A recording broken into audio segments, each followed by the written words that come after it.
دوای چەند ڕۆژێک لە وەستانی جارێکی دیکە دابەشکردنی بنزینی 690 دیناری عراقی لە سنووری پارێزگای سلێمانی و هەڵەبجە دەستی پێکردەوە. وتەبێژی کۆمەڵەی بنزینخانەکانی سلێمانی دەڵێت هۆکاری نەهاتنی بنزینەکە نەناردنی بوو لەلایەن عراق و هەولێر و ئەو بڕەشی بۆ سنووری سلێمانی دێت زۆر کەمە. لە بیدایەتەوە کە دەستی پێکرد باش بوو بڕەکە، پاشان وەسانی تێکەوت.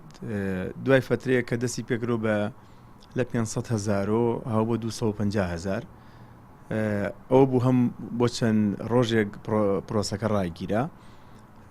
دوای ئەو هەم دەستی پێکردەوە. ئەمەوەی پێشوویش خۆشتان بینتان کە بە چەند هۆکارێک ڕاوەستا بوو، بەڵام خۆشبەختانە ئیداری سلێمانی بەعام و ئێمەش کە خۆمان زۆر یعنی حەزەکەین ئەو کارە بەردەوام بێ، لەبەرەوە دائیمە بە پەرۆشین بۆی کە ئەو کارە لەکوێ وەسان هەبێت، بە تایبەتی ئیداری سلێمانی کە زۆر هەوڵێن لەگەڵ نەوت و کانزاکانی سلێمانیا کە زوو بیخەنەوە کار و بیخەنەوە گەڕ لەبەرەوەی کە هاوڵاتی سارەکەی مناسبە بۆ هاوڵاتی زۆر باشە. بۆ پاڵپشتێکیشە بۆ ئەوەی کە بنزینی بازرگانی لەو حدودا بۆ سێ کە زۆر بەرزەوە نەبێ. ماوەی هەفتەیەکە بنزینی نۆرماڵی بازرگانی 25 دینار دابەزیوە و چاوەڕوان دەکرێت نرخەکە زیاتریش دابەزێت. سەرۆکی لیژنەی سوتەمەنی لە ئەنجومەنی پارێزگای سلێمانی دەڵێت لە نێوان هەولێر و سلێمانی جیاوازی دەکرێت. بەشێک لە بنزینخانەکانی هەولێر حکومەت لە ڕێگەی دابنکردنی نەوتی خاو بۆ پاڵاوگەکان بنزینیان بە هەرزانتر پێدەدات. سەبارەت بە چۆنە لە یاریکردنی نرخی بنزین و زیاتر بەرزبوونەوەی ئەم نرخە، حکومەت هێرێمی کوردستان لەم بابەتە تەواو پشتی کردوێتەوە، هیچ هاوکارێکی دابەزاندنی نرخی سوتەمەنی ناکەوە. ئەم بازاڕی چۆنەڵێ فراهەم کردو بۆ ئەو بازرگانە بۆ بازرگانان کە بە میزاجی خۆیان یاری بە نرخی سوتەمەنی بکەن و حکومەت هیچ ڕۆڵێکی نەماوە لەم بابەتە. تەنها ئەوە نەبێت کە ئێستا لە هەرێمی کوردستانە بە شەش ڕێگەی جۆراوجۆر بنزین دێتە ناوە، بنزین دێتە وێزگەکانی سوتەمەنی کە هەر شەش ڕێگەکە ڕاستی حکومەت ڕۆڵی کەوتویتیانێ تەنها یەک بابەت نەبێ، ئەوش پێدانی بڕێک نەوتی خاوە بە پاڵاوگەکانی سنووری هەولێر و تەنها بەروبمەکەی بۆ چەند وێزگێکی ناو پارێزگای هەولێرەوەتە پارێزگەکانی دیکەی سلێمانی و دوهۆک و هەڵەبجە و ئیدارە سەربەخۆکانی لێبێ بەشەکرێ و ئەمە واتە جیاوازی ئەگرێ لەلایەن حکومەتەوە لە نێوان ناوچەکان. ئەوەی تێبینیە لای ئێمە حکومەت بەمەبەست ئەم بابەتە چارەسەر ناکات، چونکە کۆمپانیەکانی نزیک لە شەخسەکانی دەسەڵاتدار و باڵا دەستدارێمی کوردستانە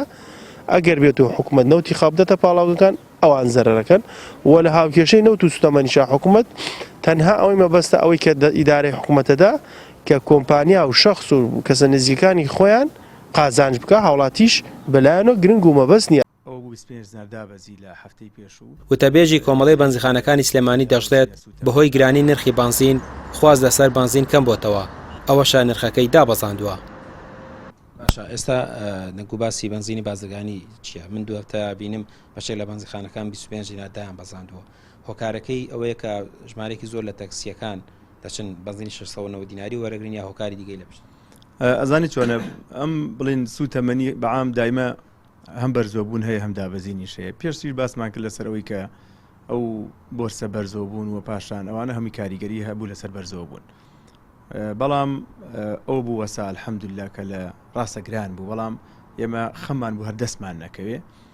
ئەم بنزینە کە دێت و ئەو دابەزینەی بۆرسە هەمووی کاریگەری هەیە لەسەر وەسان لە شوێنێکا کە گرانتر نەبێ و بۆ دابەزین کارەکەمان بڵین ئەو بوو 25 دینار دابەزی لە هەفتەی پێشوو.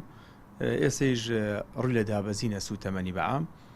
ئیشاڵا بەشکم هەوڵ بین کە دابەزینتر ڕووبات. ئەو بڕیش کە دێت کە سەرف نەبێت دیارە زیاد لە پێویست هەیە، لەبەر ئەمانە هەمووی تەئسیرەکە لەسەر ئەوەی کە دابەزین ڕووبات، یعنی کە خواز لەسەری کەم بێتەوە بنزینەکە دابەزێت لەوە زیاتر. بەڵێ. ماوەی ساڵێکە قەیرانی گرانی سوتەمەنی لە هەرێمی کوردستان بەردەوامە و حکومەتیش هیچ هەنگاوێکی نەناوە بۆ دابەزانی نرخی بنزین سەر ڕای بەڵێنە بەردەوامەکانی بەرپرسان. بەهۆی گرانی نرخی بنزینیشەوە خواز لەلایەن هاوڵاتیانەوە زۆر کەمی کردووە و ئەگەر بەم جۆرە بەردەوام بێت ڕەنگە نرخی بنزین زیاتریش دابەزێت. ڕامیار عوسمان، کەناڵی پێام، سلێمانی.